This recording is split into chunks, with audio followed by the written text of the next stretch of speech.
Hey there, welcome to the November 2nd, 2025 episode of Coffee Solo. Recording this at 8:48 a.m. Pacific Time, and do note it is now Pacific Standard Time. Thank you, Daylight Savings Time fallback.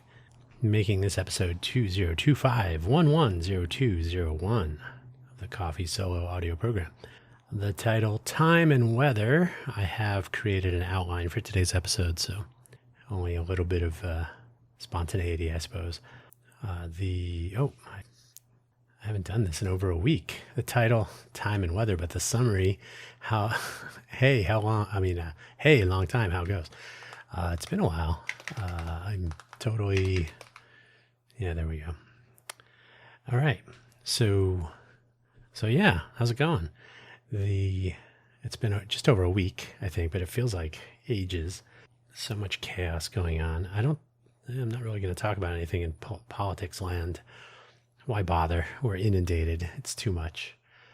The links, as always, this episode is first available on ko-fi.com, ko-fi.com/danhugo/posts. You will find all of the episodes of Coffee Solo posted there first. Then they will become available through the Spotify for Creators portal, which then leads to it becoming available on Apple Podcasts, Amazon Podcasts, YouTube. Where else? There's an RSS feed. Ko-fi.com doesn't provide an RSS feed and generally doesn't make it easy to publish a podcast style production. So there you go. But Coffee Solo is named for that platform. It was a way to just do something different. It still is. So there you go. And don't forget the Coffee Solo homepage, because this is my sort of vanity audio essay channel, no topics, no particular schedule.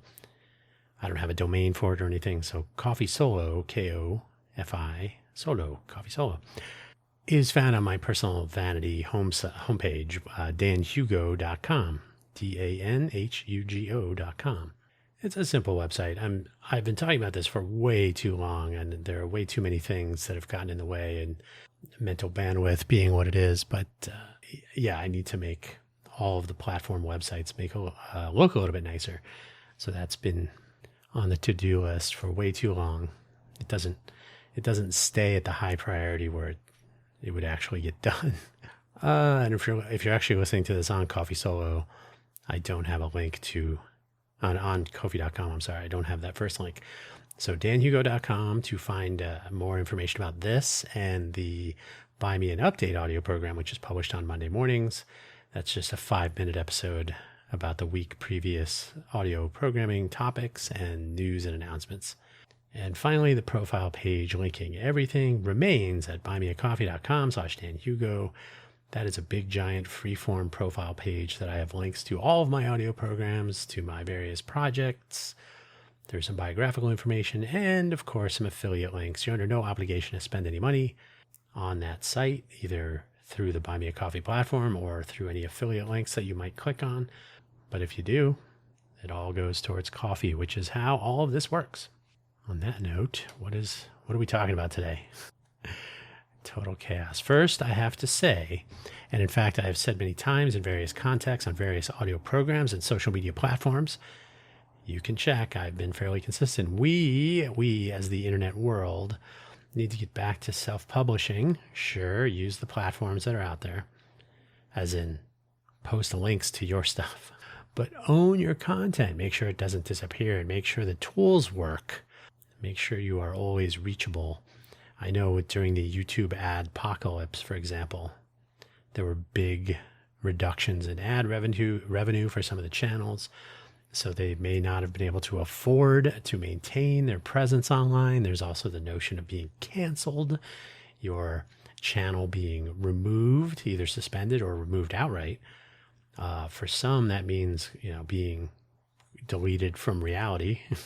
That's not funny, but I mean, it's a fairly obnoxious state of affairs. And if all of your membership, all of your followers, all of your fans, all of your audience are maintained by a third party, and all of your content is in the third party, if they choose to delete you, you have no archive, you have no history, right? So that's a bad position to be in, and it can become tricky if you're a prodigious content creator and you're creating hours and hours of video per week. Audio is pretty reasonable. You can fit a lot of audio in a very small amount of space. But if you're creating lots and lots of video and you're publishing multiple times per week and whatever the algorithms tell you to do, it can be a daunting task to maintain your own archive or to have your own online presence. Maybe you're talking Amazon Web Services or Microsoft Azure or Google Compute Cloud, is it? Google Compute Platform? Cloud Platform? Is it GCP? I can't remember. Or any of the other lesser ones. I know I have some hosting on. It used to be called Linode, and now I think Akamai still refers to it as Linode, but it's Akamai. Bought Linode a while ago. So the sites I've got up there are minimally functional, but they do exist. So I've been contending with a couple of things. YouTube, and I get no audio. I have no audience on YouTube, so that's fine. I really haven't been driving it. Moving or copying every episode of all of my programming was a matter of pointing it to the RSS feed, and then YouTube automatically grabbed all of the audio and created a single frame video for each one, and it's in the YouTube podcast tab for each of the channels. Okay, that's all great. So when I publish a new item through Spotify for Creators, which itself has problems, YouTube pulls it in. They create the video. Everything's fine. I have all the settings to create a public video, public feed, all that. And then I haven't really decided if it's a couple of hours or if it's a set time each day or something. YouTube will decide, you know what, I think we're going to make that last published piece of content private. So it disappears. And so I must go in and mark it public again. And then it unsorts or breaks the sort order of the podcast tab. It's basically a playlist. So I have to reset. Now, I don't have any audience, so it's not costing me anything when this happens, except for, why is this happening? And I have checked on, I found Reddit threads about this, and it's been happening for months, even years. Certainly people have still been talking about it many months ago, but it's also been a topic you can find mention of well over a year ago. So we're in November of 2025. So yeah, what's up with that? So you basically can't count on YouTube. I think somebody said that they reached out to YouTube support at some point a while ago, and they said something like, well, it works. What do you want? It is getting your content and publishing it. What else do you want from us? These aren't generating us any money, so why should we care, kind of thing. So it can be a little annoying. Now, YouTube does have a data API, I believe it's called, and you can manipulate your channel content with it. So I can play with that, or I can look at Playwright, which is browser-based automation. Probably not Selenium. Playwright seems to be the new cool thing. So I've been thinking about doing that. Now, it only happens once. It has happened rarely twice per episode. So I'll upload, it's public, and then if I come back sometime later, it's private. I mark it as public, and we're good. Occasionally, it will be remarked as private again, and I'll do it, but then we're good. So it's at most twice, and the vast majority of times once. But that's still ridiculous. It's still stupid. So if you've ever written code to call on a Google API, you do have to, you can buy a home, or you can sign up for API for certain API endpoints with certain permissions and so on. It's about the same amount of paperwork. Luckily, the cost is drastically different. It's still free. So I'd be making one API call per week per channel. Or if I have one application that's owned by one account, then it'd be 5, maximum 10, right? So not a huge deal. But still, one of those things, like, why do I have to deal with YouTube not caring so that it makes me annoyed? Now, if this was actually costing money, if people were depending on getting my content from YouTube, and I had sponsors or whatever, and my stuff was disappearing because it was being marked private spontaneously, that would be a problem. So guess when the best time to deal with this is? Now, when I don't have to depend on my YouTube content being visible. So I kind of want to figure that out. It's on the back burner right below making my websites look nicer, but it's one of those essential things. Like, this should not be happening, and it's within my skill set to address it. So I'll make some open source thing that I'll publish and then see what happens. Spotify for Creators, speaking of, now for Cafe Genius, and let me check this to see if it's still happening. So Cafe Genius Impresarios publishes on Fridays, and there we go. Okay, no, where am I going? Yeah. So episode 140 was published on Friday. Okay, now it's staying there. On Friday, the 31st of October, I published 140. Episode 140, Nevada Day 2025. Yay! Nevada's 161 years old. Entered the Union, the United States, October 31st, 1864. So congratulations, Nevada. Another year. So I published the episode, and then the Cafe Genius Impresarios profile on Spotify for Creators, I'm not even going to link to it, because guess what? It wouldn't display the current episode. It would display it for half a moment, and then it would disappear it, and then episode 139 was there. Like, what's going on here? Now, I like the profile page because it's a one-stop. Like, you have all the episodes, and you have all of the feeds that I've gone through the hassle of linking the RSS feed to. So you got that. So for Cafe Genius Impresarios, you have Amazon Podcasts, you have Apple Podcasts, you have iHeartRadio, you have Spotify and RSS feed. There's a link to the YouTube channel in a different place on the page, and then there's a link to the website. Okay, so it's a one-stop shop. It's reasonable, but it's flaky, and I have no control over it. So, and I've seen something, and I haven't checked this out yet. I should, and I guess I will. I've heard, or I've read, I guess, on the Reddit thread, that if something happens to the RSS feed, like it gets updated spontaneously for whatever reason, or if YouTube thinks it's been updated, and you can find version information in the feed if something has changed, right? So if the most recent episode has changed in some way, or if Spotify claims it has changed in some way, then it will bump. And it's been a long time since I've looked at the inner workings of RSS feeds, but you basically notify people, hey, you reconsider this item in the feed, and you can, your client or whoever is consuming the feed can take some action. So from what I've heard or read, YouTube may be seeing that and saying, oh, let's mark that private, which doesn't make any sense. But so my thinking is I'm going to pull the feed myself and then check it.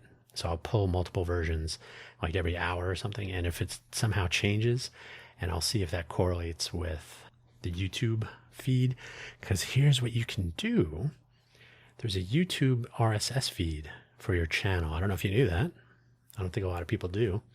So they automatically make this feed available. It's discoverable. So if you have a podcatcher or some RSS feed reader and you want to give it a YouTube channel link, it will extract the RSS channel. It's essentially your account number and then some other standard URL thing. And I cannot remember what the canonical form is, but it's pretty straightforward, right? So I think you can disable that, but I think it defaults to being enabled. Either way, mine are enabled. So if I read the Spotify RSS feed and then I read the YouTube RSS feed for a given channel, Innovate for Vegas Let's Innovate for Vegas, Cafe Genius Impresarios, Coagulating Sand, FFS Talk, Coffee Solo, this program, and Buy Me an Update, right? So each of those has an RSS feed. Each of those has a YouTube channel. Each of those has the problem with the private flip-flop, and then I'll flip it back to public. So I can read the RSS feed, read the YouTube channel feed. I will see that the YouTube channel feed has the current episode that's in the Spotify RSS feed.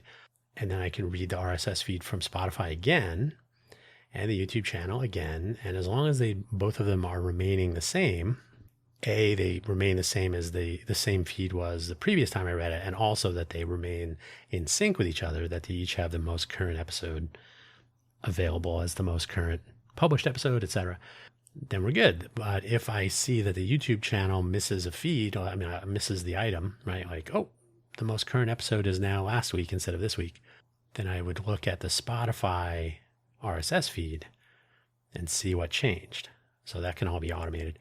So that's basically my strategy, and we'll see how it goes. But I'm happy to see that the Cafe Genius Impresario Spotify for Creators profile page now has last week's episode staying put. So it's nice that all the episodes can be seen there in one place. However, we are going to move to the Posse. What does that mean? I don't know if I've mentioned it on here before. Social media in general, who even knows anymore? Like if you post something on Blue Sky or Twitter or Instagram or TikTok, whatever, or pick your favorite platforms. And I'm running out of interest in Blue Sky. I don't think it's really worthwhile other than to just screw around. Like I try to make witty comments. The other day, Heather Cox Richardson, who is a very knowledgeable and I'm not going to say entertaining, but she seems credible and she seems insightful, and she's a professional. She's a professor and she's a professional authority on history for America in the 19th century. So basically the formative period of our government and our politics and so on. So she posted on Blue Sky that she was going to be interviewing or having on as a guest. I don't know if she considers them interviews or just conversations. Lena Khan, the former head of the Federal Trade Commission, the FTC, she departed I think she departed on January 31st, 2025, after the new administration was sworn in. I think she still had some time left on her term, but she resigned. She was not fired, so she just left the board, though. That's not uncommon with the new administration. It allows them to choose their own people. Anyway, so tell her I said hello. And of all the times that I've mentioned or responded to Heather Cox Richardson, that's the one time that she actually reacted with a like. Yay. So otherwise, I try to be witty or sardonic or sarcastic, or I try to make a point in some way, but I don't treat Blue Sky as like a place where I'm going to spend a lot of my mental energy. But a lot of people do. I don't really use X anymore. Of course, I read every once in a while, and I have an account there just so that, because in another step towards annoying Cory Doctorow's poopification, I try to keep it clean, but we know it's not that. You have to log in order to see things on Instagram and Twitter and probably other platforms. So I figured, all right, I don't really post on Twitter anymore, but I think I've liked a couple of things. But I don't post on Twitter anymore. I don't spend a lot of time there at all because it's really not worth it. But I still have the account. So same with, I have an Instagram account. Haven't posted a photo there in coming up on 2 years, I think. I really don't post anything on LinkedIn anymore on my personal. We do have pages for Cafe Genius and for Innovate for Vegas Foundation. So I post there. But yeah, so when you hand over your brand to these platforms, you're like, oh, people can't see me because they're not logged in. That's true of Facebook. It has been for a long time. So if you have a Facebook page and you say, oh, we're on Facebook. Well, I don't use Facebook. Okay, that's it. You don't own your brand. Facebook does. And they set the rules. So we're only going to let people, it's like having a membership to a mall. Like, oh, we only have a retail location inside the mall. Well, I don't go to that mall. I don't have a membership. Okay. So you can't access that customer. That person can't access your business. Silly. So yeah, Cory Doctorow, I think he recently is starting to lean much more heavily into taking back the internet away from the platforms and away from the nefarious motivations, the multiple levels of awfulness that basically arise in a pursuit of profit, extracting value from the user base and so on. Like, oh, but all of my family uses Facebook. And they're like,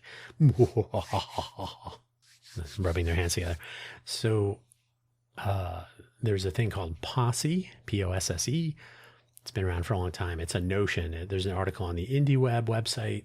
I'm not going to link to it here because you're not going to read it anyway. But if you look for IndieWeb, INDIEWEB, IndieWeb, and then Posse, POSSE, you'll find it. Publish on your own server. So that's one of the O's. Publish on your own server, POS. And then SE, syndicate elsewhere, or I like to say syndicate everywhere. So instead of posting your content on Facebook and then somebody saying, well, I can't get into Facebook because I don't have an account. Sorry. You post your content in a place that is accessible to anyone that you control, like your own website. So you own your presence online, and then you publish a link to Facebook so people can still find you on Facebook. You might even have a Facebook page or a LinkedIn page, but always point people back to you. Don't hand everything over to the platform. I know the algorithm on LinkedIn favors local content. So if you link off the website, it penalizes you in some way. So fewer people will see your post on a page or whatever. And that's their game. And the fact that people are spending so many mental brain cell cycles on, if you want to get seen on LinkedIn, you got to post 3 times a day. You got to post this many characters. You got to post internally. It helps to have an image. Okay. I don't really spend time on that. So owning a presence on the web, a platform you control, and then using the other platforms to point people back to you so they can always find you. And that way, if your channel gets deleted for some reason, if you are hidden behind a login requirement all of a sudden, whatever the case is. And I've had situations where I post something. I posted a news clip on Facebook. Was it Facebook? I guess so. Probably during the pandemic lockdown. I think it was on Facebook, and I think I posted a local media news channel here in Vegas clip of news that was reported on the news, but it was like video captured by someone on their cell phone. So the news was reporting that there was a fight in a casino. People walked in off the strip into the casino, and then they started fisticuffs.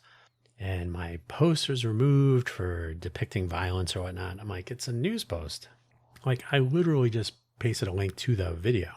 I didn't post the video itself. So that's what you have to contend with. Someone else telling you what you can and cannot do. Now, I'm not saying I should be able to post, hateful or inciting, riot inciting content, right? Like, okay, go over here and destroy things or injure people. That's a totally different thing. This happened and was reported on the news, and here's a link to that news report, and that not being allowed, that's a little bit troublesome, and it's only gotten worse. So yeah, I'm continuing to lean in that direction. Own your content and use other platforms to get that to point people back to your content. All right, enough about that. So I use Canva. Speaking of platforms that other people control, I don't know if you've heard of it. It's allegedly a $42 billion company now. So that means everybody there is billionaires, so they're part of the problem.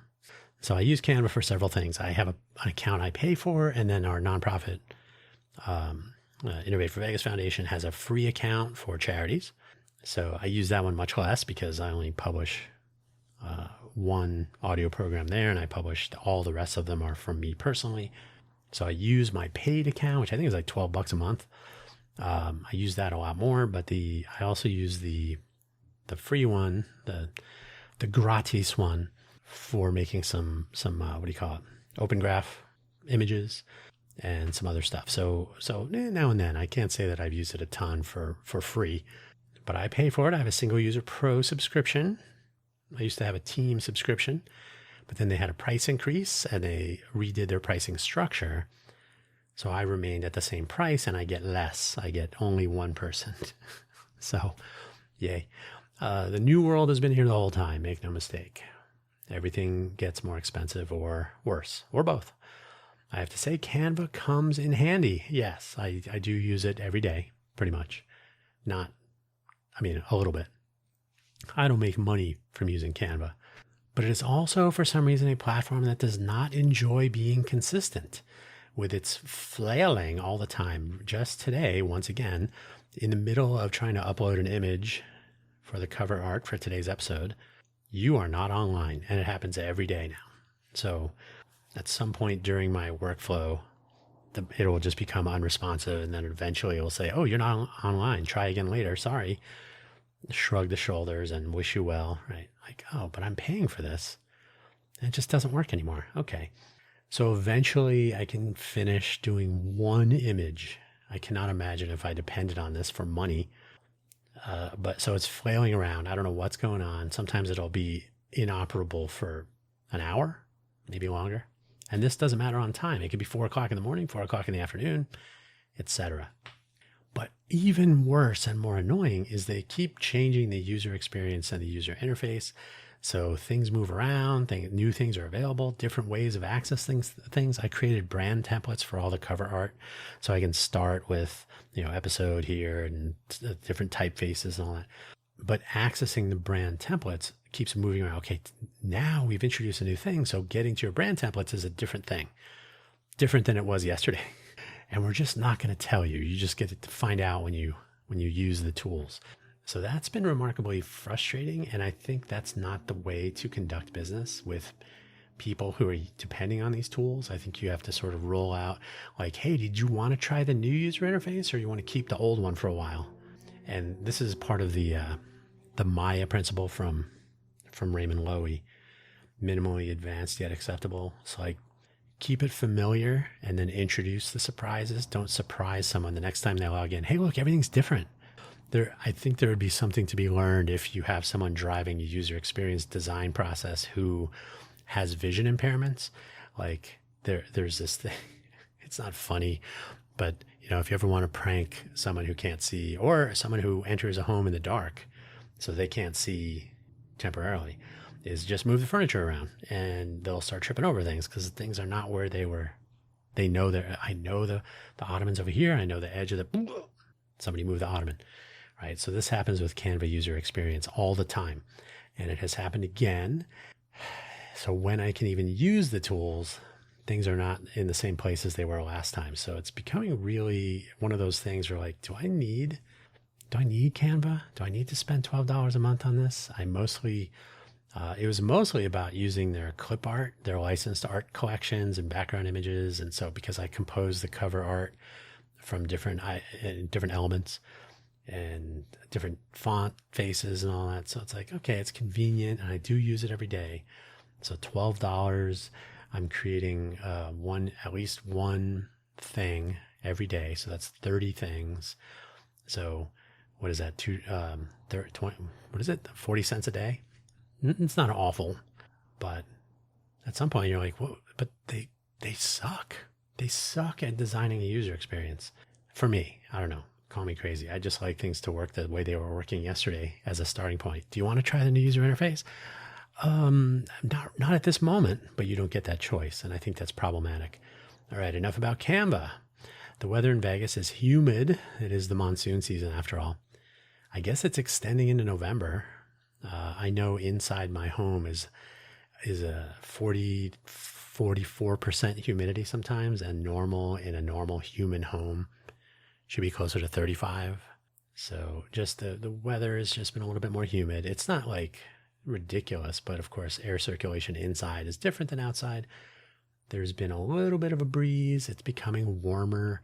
Although today, as I look at the temperature, it's allegedly 70 degrees outside. I think it probably is going to hit a high of 80, 85 again, I think.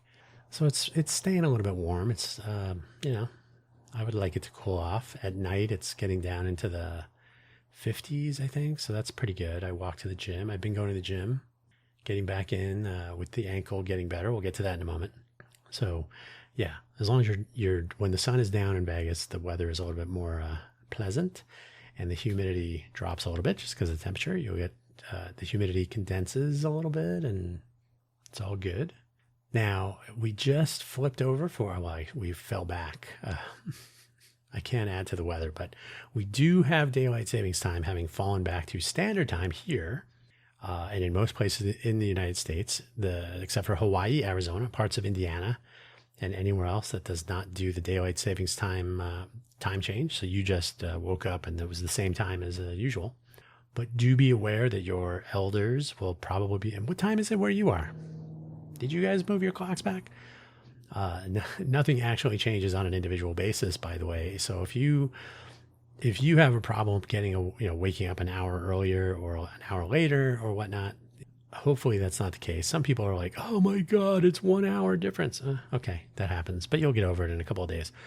The big thing is how it affects power consumption, how it affects farming, how it affects just general resource usage based on when people are commuting and when people are waking up in the morning and going to bed at night and getting home from work, so flipping on the old air conditioner or the heater or whatever. So it's interesting. And banking, of course, banking hours, consistent time zones are interesting. A lot of people don't know this, but China, for example, one big giant time zone for all of China. So that's one way to do it. Then you wouldn't have to worry about time zones, but then it just changes like, I go to work at 5 in the morning. I go to work at 8 in the morning. So who knows where that will go. But there has been a lot of discussion about not switching clocks anymore. Apparently people feel it impacts individuals too much. But again, I don't think it impacts individuals too much. I think if you aren't over, and they do it on the weekend, they do it Sunday morning. So if you're not able to kind of adjust yourself by an hour within, 2-3 days, what is going on? Production by street. Yeah, what's going on? That's a different kind of problem. But adjusting your sleep schedule should be something that people understand what to do, not something that they call their government over to change laws. There are big things to worry about, and what time your alarm goes off is not one of them. So that's just my view. I have, speaking of my ankle earlier, I have not mentioned my ankle in a while. It's doing well, if you're wondering. Thanks for asking. My left knee is a little all over the place, unfortunately. Sometimes not so great, sometimes almost back to normal. So it's literally a trick knee. My knee was already problematic before the ankle injury back at the end of May 2025. I basically had the quadriceps, the muscles in the front of your thigh, my thigh, the left thigh, they're very tight. And I've tried stretching, and I've tried a Theragun, right? Those little jackhammer things that you can get knots out of muscles and whatnot. So I've tried that periodically, but it's basically pulling my knee, pulling the patella, pulling the whole joint. So it puts weird tension on it. So during the period of my ankle injury, when I was kind of limping, right, I was favoring my right leg. So putting more stress and strain on my left, where that knee is. I can't separate them so easily. So my left knee was getting different usage. And so it's just, it needs to rest, I think. It's getting old. That's me getting old. When we already talked about time and the weather. We can't really change those things. Did I say that? We can't change time and the weather. Time and weather, two things we could not have less control over. I don't think I entered that into the conversation here. But that's true. We can't control time or weather. They are happening whether we like it or not. So Vegas, I live in the city of Las Vegas. It's where I reside at present. And in fact, most of Southern Nevada have been driving down a path of economic diversification in light of the empty strip and casinos and everything else we all witnessed during the pandemic lockdown period back in 2020 into 2021 a little bit. The actual lockdown where the strip was empty was not the full year, right? People were starting to come back and social distancing, and you were able to eat at restaurants or order takeout. And so there was something of a recovery period. But the strip was a ghost town for a few months, and it really left an impression on people, mostly rich people, that, we got to continue making profit on these casinos so that we can pay down the mortgages and other expenses that we've loaned or borrowed. We've borrowed against these properties. So yeah, they got to have a continuous stream of cash coming in. But the city and the county, cities and the county have been looking at economic diversification really since about 2018, but more so now. Like, we can't depend on gaming revenue to have, pay for this place. And the casinos are like, yeah, we can. We just have to tack on fees. So it's scary because as I talked about in Friday's episode of Impresarios, Cafe Genius Impresarios, we basically have an extraction economy in Vegas, and it's been since we became a state and before. What's the tagline, the state motto, the Silver State? Is that the state motto or just what they put on the license plate? I don't know. The Silver State, because Nevada had a lot of silver mining. What is silver mining? What is mining in general? Is extracting resources. Farming is cultivation and extraction, right? So you still need to farm. You need to water and irrigate, and you need to plant seeds, and you need to keep the ground healthy. Same with animals. If you're a rancher, right? You gotta have chickens. You gotta feed the chickens. They gotta lay some eggs. You gotta go get those eggs. So there's still an extraction component. But mining, you're not really cultivating anything. It's there. Tourism, you're mostly taking money from people who visit, right? Cultivating, you're just doing some marketing. What happens in Vegas stays in Vegas. Come to Vegas. But for the most part, outside of construction of new properties and destruction of old properties to make way for the new properties, you're pretty much inviting people to come to Vegas and you're raising the rates on everything so that you can extract money and pay down those whatever debts are held by the casinos and the resorts, put money in people's pockets and so on. Even Formula One, you're not cultivating anything. You build a temporary racetrack. You extract money from people in to watch the race. You upset people who are not in to watch the race. You upset local business owners and so on. And then when it's done, you tear down the track and you put everything back to normal. So nothing has really been cultivated or is long lasting. You've just extracted money. When you talk to people or when you listen to presentations in the context of, say, the Vegas Tech Summit, what they talk about is, oh, you should move your business to Vegas. There's no income tax for businesses or for people, no individual income tax for the state. And then you can you'll make more money because you can extract more value from here, and you can gentrify the place by moving your employees into cheap housing, which will drive the price of housing up. And then you can pay them a cost of living related wage, so you're not paying people like they live in Silicon Valley. So you can extract more profit, but at the same time, you're going to drive people away that are part of the fun economy. It all works great. It's all been well thought out. So I finally heard from a city employee, where are my notes here? And so, by the way, they've been talking about they want to be the next Silicon Valley, Hollywood 2.0, a biotech research center. Now that they opened up the new med school at UNLV, they want to be a manufacturing enclave, which I think is actually more reasonable, a possibility. And just about everything else, we're going to do everything. We're going to be everything to everyone all the time and maintain our fun economy. During last week, I finally got it from a city staffer. They actually said this. The notion that Vegas is a global innovation hub rivaling the San Francisco Bay Area, which I have seen written by city people on city websites to promote economic development, is finally being pushed off the table. It's just not going to happen anytime soon, and they can't really spend money on making that happen. So maybe reality will set in, and I'm glad to see it. Will we feel it setting in? I don't know. We'll find out. I was planning to add the Project ACT initiative, that's the autonomous cohort tessellation, to Hacktoberfest 2025. I did a whole episode of Let's Innovate for Vegas about it back at the end of September, but I did not. I did not submit it to Hacktoberfest. In fact, I didn't even participate in Hacktoberfest, and I'm going to look into how I can delete my hollow pin badges. I do want to use hollow pin badges for stuff here in Vegas, but I didn't really do anything for Hacktoberfest in any year for which I have these badges. So it's like stolen valor. But I've learned a lot from attempting to participate with Hacktoberfest, and I just don't like their search scheme. There's a few things. I've also done episodes on why I do not like Hacktoberfest. So I did not have the energy to put the Project ACT initiative into a state where it would be useful to beginners, which is the purpose of Hacktoberfest, to encourage people to contribute to open source projects or whatever the case may be, initiatives, projects, repositories, documentation, whatever it is. So they would submit contributions, and I didn't go through the process to make that really good for other people. So it's maybe rationalizing, but the Hacktoberfest Discord, which is now the DigitalOcean Discord with the Hacktoberfest channels, there's a section. The old Hacktoberfest Discord was a mess taken over by scammers. So it was like, hey, if you want Bitcoin, whatever. People are still posting new projects.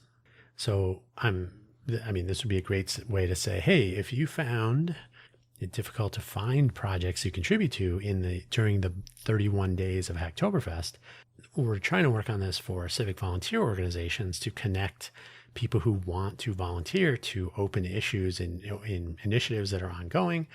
It's the same exact problem. It's just that it's always on. Hacktoberfest is 31 days. So it's solving the same problem, except over a different time span.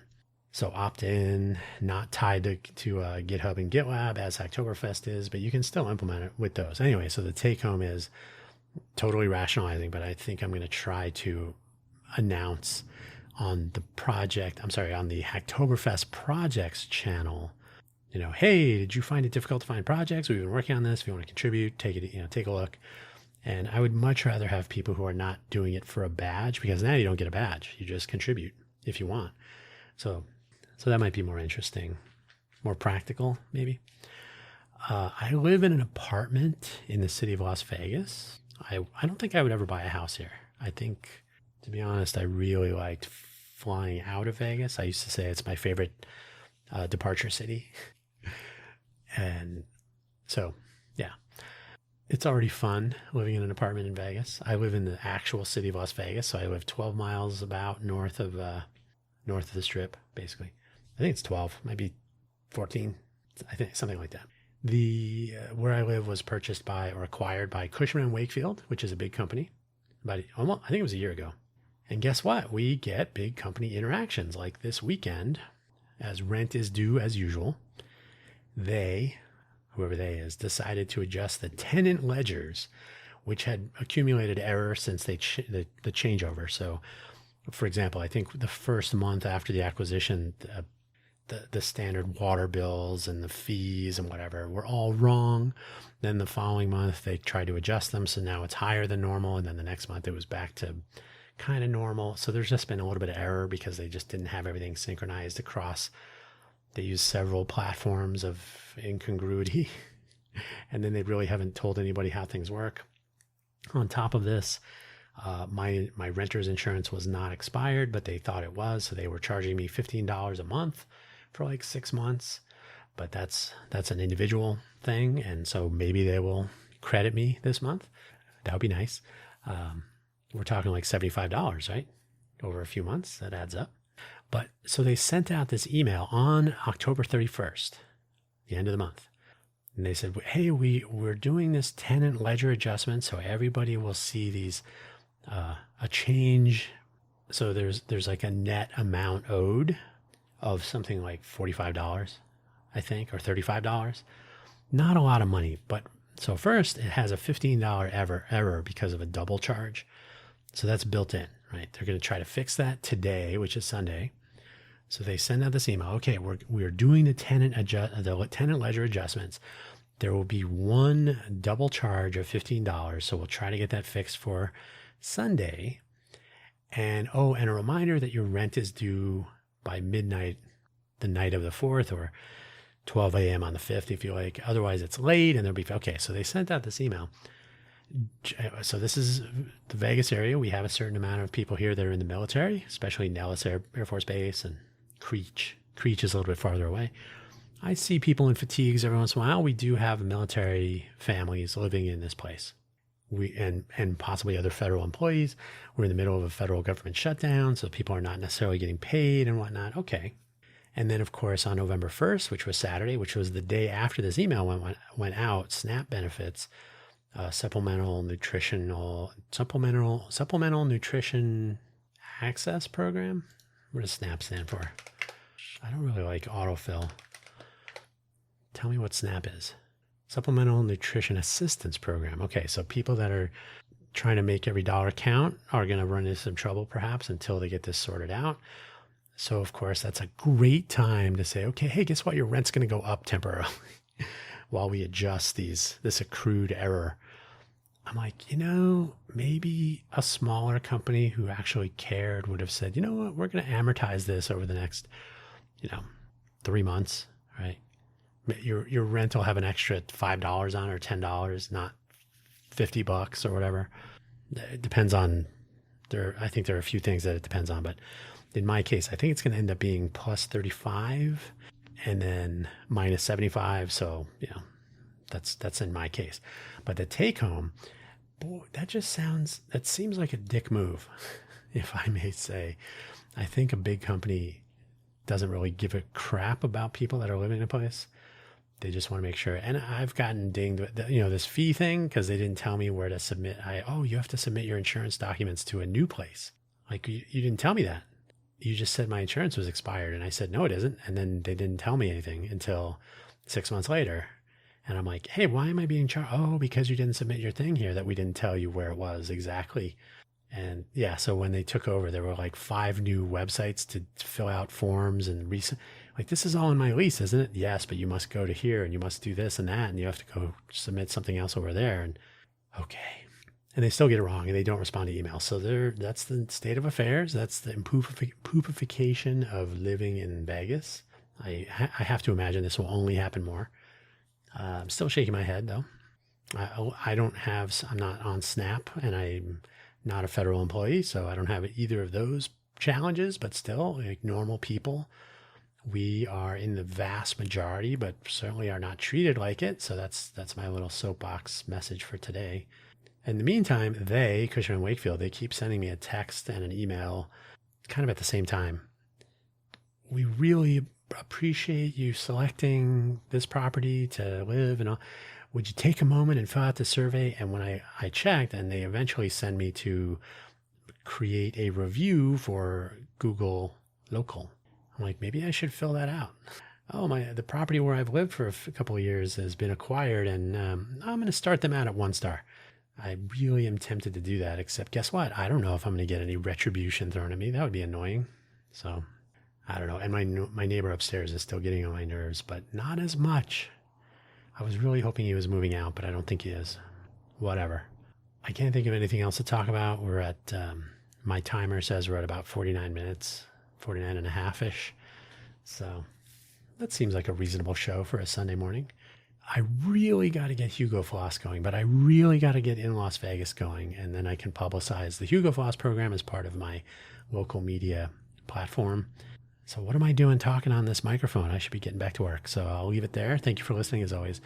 Don't forget to check out the buymeacoffee.com/Dan Hugo profile page, which has links to everything, and everything is a work in progress, trying to get more things looking nicer, more functionality. I would like to have each of those websites for each of these programs have links and resource information for each and every episode. That's coming.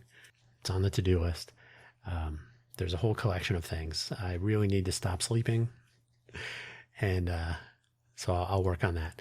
In the meantime, thank you so much. Happy November. And hopefully the world can stay together for another couple of months, and we'll see what happens. Take care now. Thank you for listening as always. Bye.